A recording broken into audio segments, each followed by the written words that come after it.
फैसिहुला hepatica या liver fluke, यकृत कृमि। इसका फाइलम है प्लेटीहेलमिन्थीस, जिसमें बाइलेटरली सिमेट्रिकल ट्रिप्लोब्लास्टिक पृष्ठधर तल से चपटे अगुह्य अखंडित जंतु आते हैं। इसकी क्लास है ट्रिमेटोडा। अंतःपरजीवी पत्ती के समान संरचना वाले जंतु हैं, जिनके अंदर आसंजन के लिए चूषक पाए जाते हैं और इनकी आहार नाल अपूर्ण होती है। इनके अंदर एनस का अभाव होता है। ऑर्डर है इसका टाइचिनिया, family Fasciolidae, genus Fasciola, species hepatica. इनका सामान्य नाम है यकृत कृमि या शीप के अंदर पाए जाते हैं भेड़ का यकृत कृमि। इसके द्वारा फैसिलियोसिस नामक डिजीज होती है, जो कि लिवर टिश्यू और बाइल डक्ट्स, शीप की बाइल डक्ट्स को नुकसान पहुंचाती है। हैबिटाट एंड डिस्ट्रीब्यूशन, आवास स्थान, स्वभाव एवं वितरण। भेड़ की आंत्र में या उसकी पित्तवाहिनी के अंदर यह अंतःपरजीवी के रूप में रहता है। ये डायजेनेटिक है, अपने जीवन चक्र को 2 परपोषियों में कंप्लीट करता है। प्राइमरी होस्ट है वर्टिब्रेट होस्ट शीप, और सेकेंडरी या इंटरमीडिएट मध्यस्थ परजीवी होता है एक gastropod mollusc. Adult parasite primary host के अंदर अपना जीवन व्यतीत करता है, और इसकी कुछ स्टेजेस जो है वो इनवर्टिब्रेट होस्ट के अंदर होती है। इसके अतिरिक्त शीप के, भेड़ के अतिरिक्त ये goat, deer, horse, dog, ass, ox और कई बार मनुष्य को भी ये इन्फेक्ट कर देता है। सेकेंडरी होस्ट इसके अंदर मेनली या तो प्लेनोर्बस की स्पीशीज होती हैं या फिर लिम्निया। फ्रेश वाटर गैस्ट्रोपोड मॉलस्क होते हैं। वर्ल्ड वाइड है इस डिस्ट्रीब्यूशन में, पर्टिकुलरली उन एरियाज में जहाँ कैटल्स या शीप को रियर किया जाता है।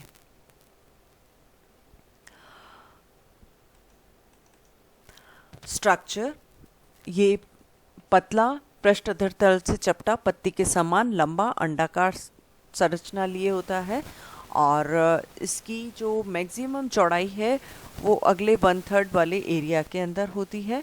आगे और पीछे की तरफ ये नुकीला होता है, लेकिन एंटीरियर एंड थोड़ा सा राउंडेड होता है और पोस्टीरियर एंड ब्लंट होता है। फैसिकुला इंडिका की सबसे अधिक चौड़ाई मध्य के अंदर होती है। यूजुअली ये पिंक कलर का होता है, लेकिन पोषी के बाइल जूस को इंजेस्ट करने की वजह से ये ब्राउन कलर का दिखाई देता है। एक्सटर्नल मॉर्फोलॉजी, आगे की तरफ के भाग को हेडलोब कहते हैं। हेडलोब के ऊपर एक ट्रायंगुलर अपर्चर पाया जाता है, जिसे मुख कहते हैं। मुख चूषक या ओरल सकर के द्वारा घिरा रहता है। इसके अंदर 2 सकर्स मिलते हैं, ओरल सकर और वेंट्रल सकर या एसिटाबुलम। ये देखिए, ये है मुख के चारों तरफ मिल रहा है ओरल सकर, और उसके पीछे पाया जाता है एसिटाबुलम या वेंट्रल सकर। अग्र सिरे पर ही इन 2 छिद्र, इसके अतिरिक्त एक और छिद्र पाया जाता है, जिसे गोनोपोर या जेनाइटल अपर्चर कहते हैं, और पश्च सिरे पर मिलता है एक्सक्रीटरी पोर या उत्सर्जी छिद्र। और इन सब के अतिरिक्त एक टेम्पररी ओपनिंग, लॉरल्स कैनाल की ओपनिंग ब्रीडिंग सीजन के अंदर डॉर्सल सरफेस पर प्रकट होती है। एलिमेंट्री कैनाल इनकम्प्लीट है, एनस इसके अंदर अनुपस्थित होता है। एलिमेंट्री कैनाल, डाइजेस्टिव सिस्टम या पाचन तंत्र। सबसे पहले पाया जाता है मुख चारों तरफ से ओरल सकर के द्वारा घिरा रहता है, और ये एक फनल शेप्ड माउथ कैविटी में खुलता है। इसके बाद पाई जाती है राउंड मस्कुलर फेरिंग्स, जिसकी भित्तियाँ मोटी होती है और इसकी गुहा छोटी होती है। इस फेरिंग्स के अंदर फेरिंजियल ग्लैंड्स पाई जाती है। ये देखिए, दोनों तरफ पेशी है। ये फेरिंग्स फिर खुलती है एक सकड़ी ईसोफेगस के अंदर, और ईसोफेगस खुलती है इंटेस्टाइन में। ये इंटेस्टाइन 2 शाखाओं, ये इंटेस्टाइन है, ये 2 शाखाओं में बटी रहती है। इनको इंटेस्टाइनल सीका या क्रूरा कहते हैं, और पोस्टीरियर एंड पर ये ब्लाइंडली एंड होती है, एनस इसके अंदर नहीं पाया जाता है। इन इंटेस्टाइनल सीका से बहुत सारी ब्रांचेस दी जाती है या डायवर्टिकुला दी जाती है, और ये पूरे शरीर के अंदर फूड को, डाइजेस्टेड फूड को सप्लाई करता है, क्योंकि इसके अंदर सर्कुलेटरी सिस्टम का अभाव होता है। जो अंदर वाले ये डाइवर्टिकुलम है ये छोटे होते हैं, और लेटरल साइड के डाइवर्टिकुलम लंबे और ब्रांच्ड होते हैं।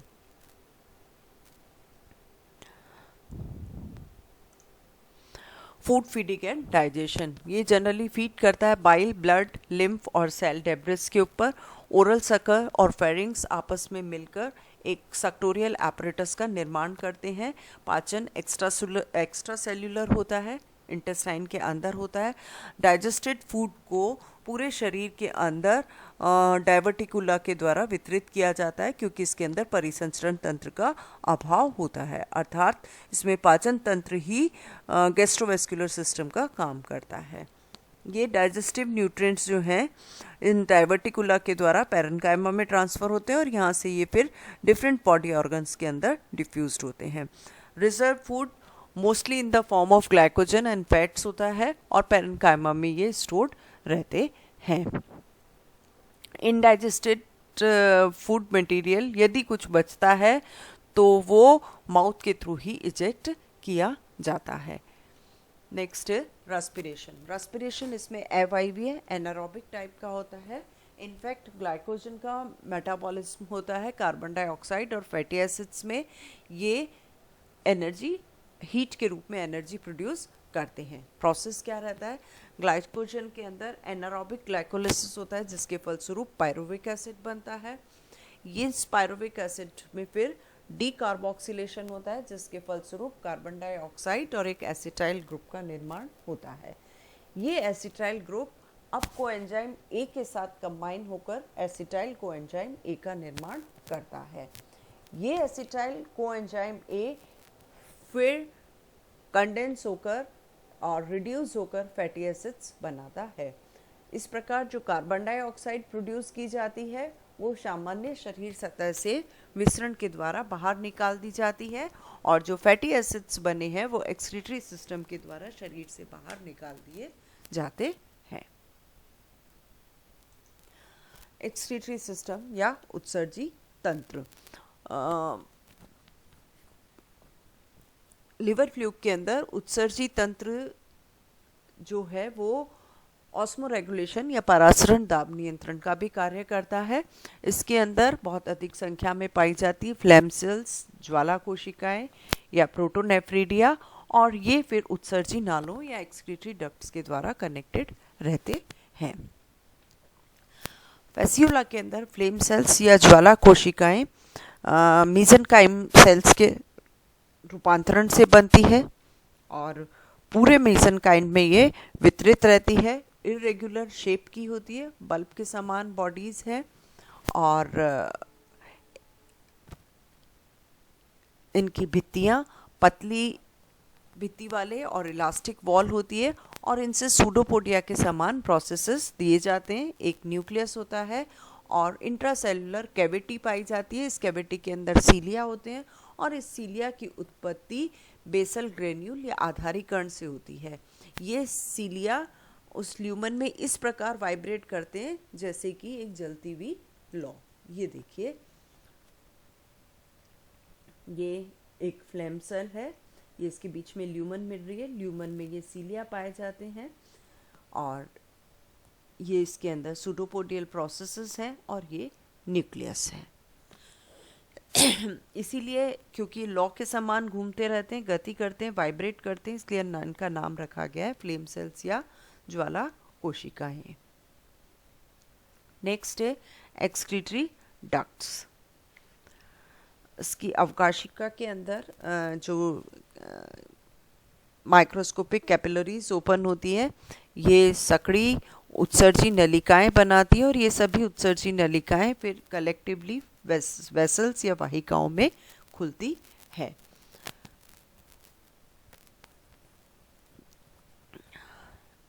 अंत के शरीर के पश्चिमी सिरे पर एक्सक्रीटरी पोर पाया जाता है, और इस एक्सक्रीटरी पोर के अंदर खुलती है लॉन्गिट्यूडनल एक्सक्रीटरी कैनाल। और इसकी उत्पत्ति कैसे होती है? 4 कैनाल से 4 इसकी मेन ब्रांचेस हैं, 2 डॉर्सल और 2 वेंट्रल। मतलब एंटीरियर डक्ट है, पोस्टीरियर साइड पे है। एंटीरियर वेसल्स जो हैं एंटीरियर पार्ट की, ये ओपन होती है 2 डॉर्सल और 2 वेंट्रल डक्ट्स में। ये पोस्टीरियरली ज्वाइन होकर फिर बनाती है एक सिंगल मीडियन लॉन्गिट्यूडनल डक्ट। ये शरीर के पश्चिमी सिरे तक फैली रहती है और अंत में एक्सक्रीटरी पोर के द्वारा बाहर खुलती है। ये देखिए, ये एक्सक्रीटरी पोर है, ये मेन एक्सक्रीटरी डक्ट है, ठीक है। और पीछे वाली जो पोस्टीरियर वेसल है, ये डायरेक्टली पूरी लंबाई में इस एक्सक्रीटरी डक्ट के अंदर खुलती है। ये देखिए, ये फ्लेम सेल्स है, यहाँ से ये निकली कैपिलरी डक्ट। ये कैपिलरी डक्ट यूनाइट होके बनाती है जुड़कर कलेक्टिंग ट्यूब्यूल्स। कलेक्टिंग ट्यूब्यूल्स इकट्ठे होके फिर बनाती है एक्सक्रीटरी वेसल्स। एक्सक्रीटरी वेसल्स से बनती है एक्सक्रीटरी ट्रंक और फिर एक्सक्रीटरी कैनाल, और ये एक्सक्रीटरी कैनाल फिर खुलती है एक्सक्रीटरी पोर के द्वारा शरीर से बाहर। प्रोसेस ऑफ एक्सक्रीशन या फिजियोलॉजी। मेन एक्सक्रीटरी प्रोडक्ट इसके अंदर फैटी एसिड और अमोनिया और कार्बन डाइऑक्साइड है।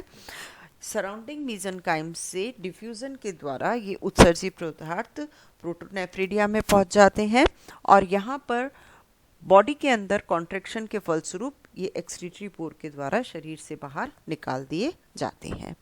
एक्सक्रीटरी फ्लूइड्स का ट्यूब्यूल्स में मूवमेंट बनाए रखते हैं cilia. The excretory product different body part से डिफ्यूजन के द्वारा मीजेनकाइम कोशिकाओं में आते हैं। मीजेनकाइम से फ्लेम सेल्स में, फ्लेम सेल्स की कैपिलरीज इसे पहुंचाती है वेसल्स में, वेसल्स से ट्रंक में, ट्रंक से लॉन्गिट्यूडनल एक्सक्रीटरी डक्ट में और फिर एक्सक्रीटरी पोर के द्वारा ये शरीर से बाहर निकाल दिए जाते हैं। पाइला में तंत्रिका तंत्र।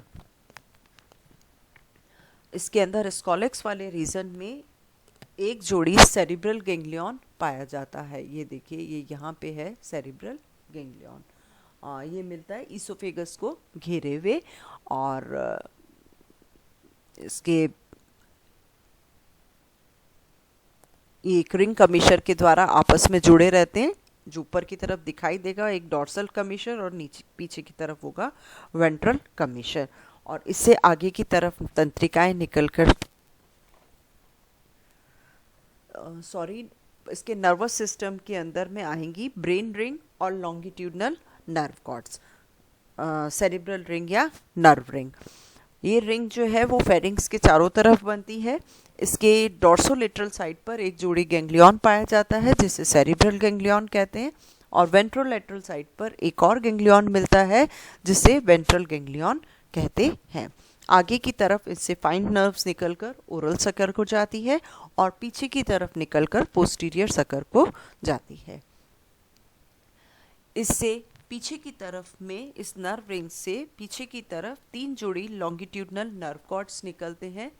ये है डॉर्सल नर्व कॉर्ड, ये है वेंट्रल नर्व कॉर्ड, और सबसे लंबा होता है इसके अंदर जो शरीर के पश्च सिरे तक जाता है उसे कहते हैं लेटरल लॉन्गिट्यूडनल नर्व कॉर्ड। ये आपस में ट्रांसवर्स कमीशर के द्वारा जुड़े रहते हैं और इससे पेरिफेरल ब्रांचेस निकलकर शरीर के विभिन्न भागों तक जाती है।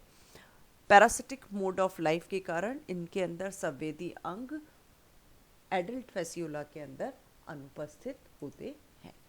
Reproductive system. फेसियोला हर्मेफ्रोडाइट या उभयलिंगी जंतु है, किंतु फिर भी इसके अंदर परनिषेचन होता है। गोनेड्स या जनत इसमें सुविकसित पाए जाते हैं। मेल और फीमेल जेनाइटल डक्ट एक कॉमन चैम्बर के अंदर खुलती है जिसे जेनाइटल एट्रियम कहते हैं। ये आगे की तरफ स्थित होता है और ये जेनाइटल एट्रियम फिर एक जेनाइटल अपर्चर या गोनोपोर के द्वारा शरीर से बाहर खुलता है। फर्स्ट ले लेते हैं male reproductive system. Male reproductive system के अंदर आते हैं टेस्टिस, वैसा differentia, seminal vesicle, ejaculatory duct, penis, prostate glands and genital atrium. Genital atrium के बारे में आपको पहले बता चुकी हूँ मैं।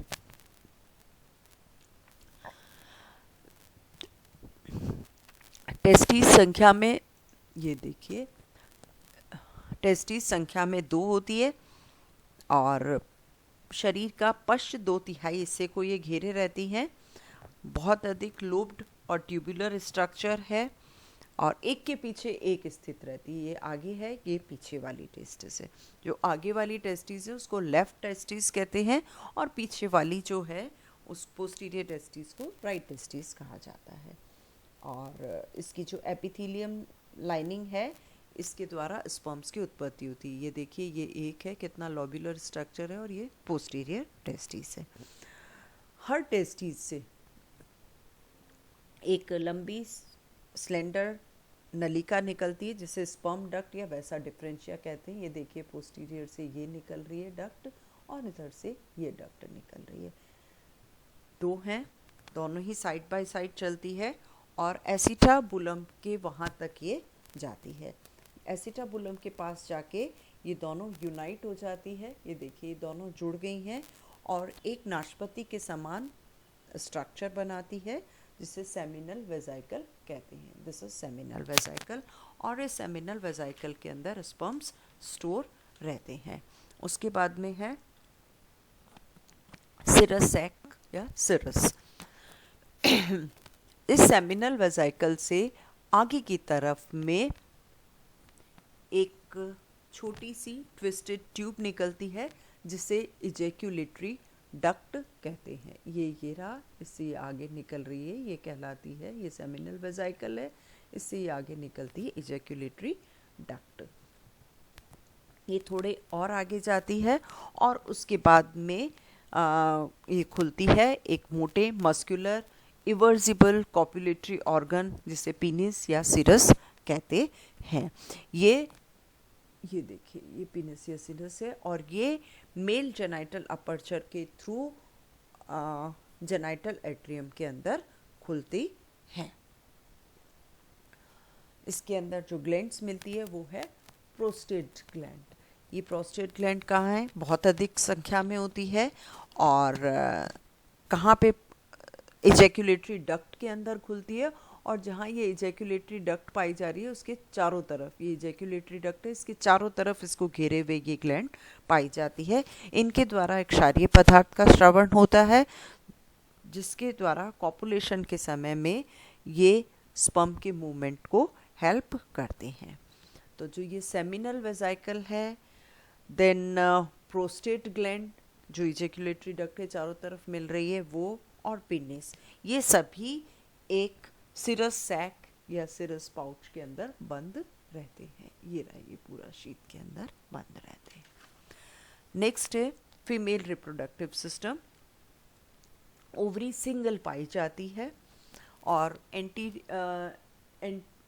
टेस्टिस के आगे की तरफ एंटीरियर साइड पे होती है और राइट हैंड साइड पर पाई जाती है। ये है टेस्टिस, सॉरी, ये दोनों टेस्टिस हो गई, ये है ओवरी, राइट हैंड साइड पर पाई जाती है और एंटीरियर 1/3 पार्ट ऑफ बॉडी को कवर किए रहती है। इसका एनलार्ज डायग्राम ये रहा। ये राइट हैंड साइड पर पाई जा रही है।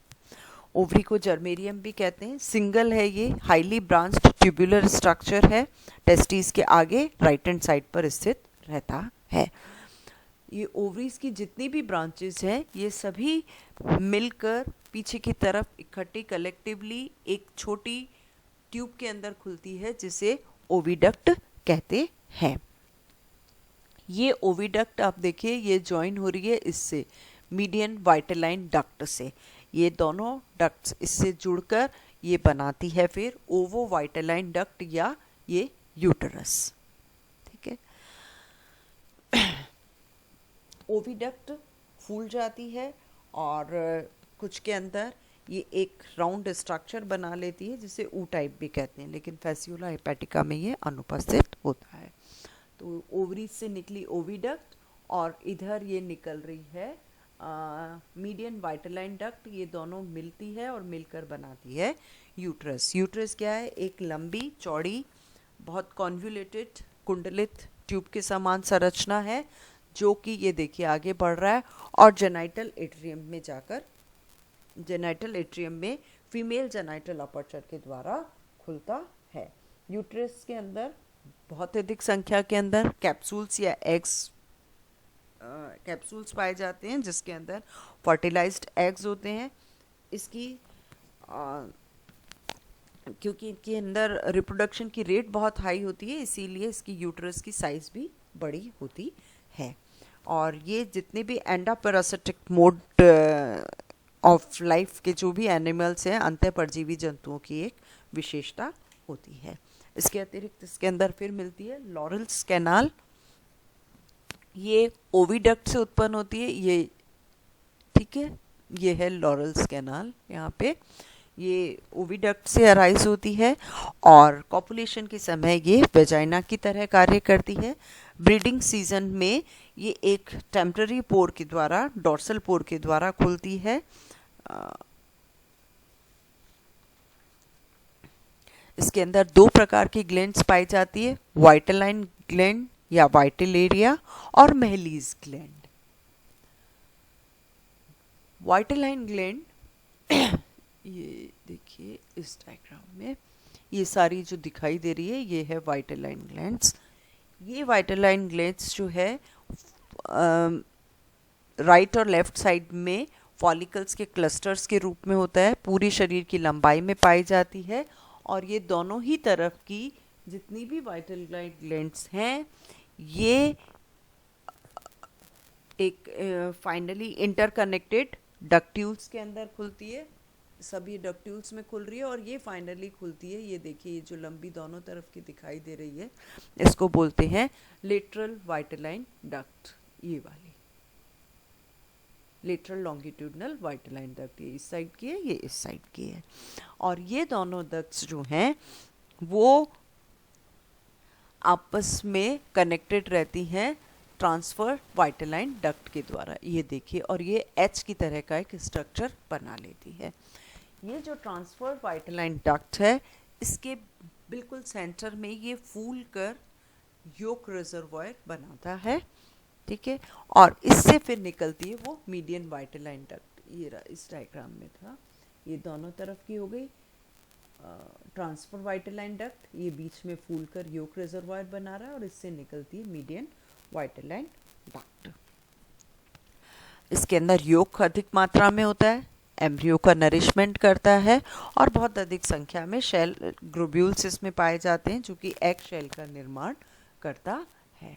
दूसरी होती है मेहलीज ग्लैंड या शेल ग्लैंड। हालांकि इसका शेल फॉर्मेशन में कोई रोल नहीं है, ये यूनिसेलुलर ग्लैंड्स हैं और जहाँ पर ओविडक्ट, यूट्रस और ये जो वाइटेलाइन डक्ट है आपस में मिल रही है, वहाँ पर ये चारों तरफ ग्लैंड पाई जाती है। और ऐसा माना जाता है कि इसका सिक्रीशन जो है वो यूट्रस को लुब्रिकेट करता है, जिससे कि एग्स का पैसेज स्मूथ बना रहे और ये स्पर्म को एक्टिवेट करने के काम में आता है। Life cycle,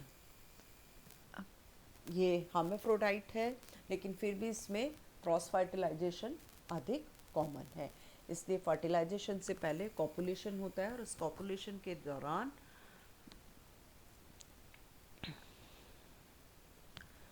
bile duct sheep की बाइल डक्ट के अंदर होता है और एक फेसियोला का जो पेनिस है वो दूसरे फेसियोला की लॉरेल्स कैनाल की ओपनिंग के अंदर डाल दिया जाता है और वहाँ पर ये अपने स्पर्म को डिपॉजिट कर देते हैं ओविडक्ट के अंदर।